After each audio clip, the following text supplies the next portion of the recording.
ఒకటి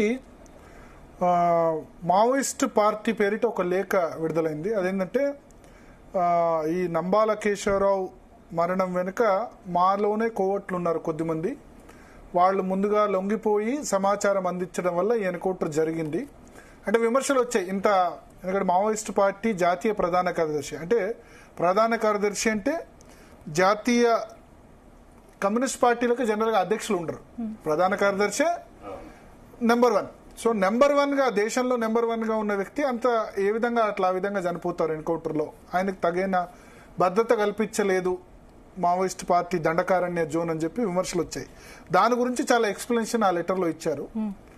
సో అందులో భాగంగా వాళ్ళు చెప్తూ ఏ పరిస్థితిలో చనిపోయింది ఏంటి అన్నది ఆయన నంబాల కేశవరావు కూడా తన సెక్యూరిటీని తను తగ్గించమని చెప్పారట. మొదలు 80 మంది ఉండినట్ట, 80 మందిలో అంతమంది అవసరం లేదు, 30 మంది ఉంటే చాలని చెప్పారట.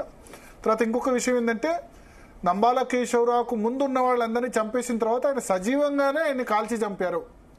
ఆయన ఎదురు కాల్పుల్లో చనిపోలేదు, సజీవంగా ఉన్న ఆయన వ్యక్తిని కాల్చి చంపారంటూ మావోయిస్ట్ పార్టీ పేరిట ఒక లేఖ విడుదలైంది ఒకటి.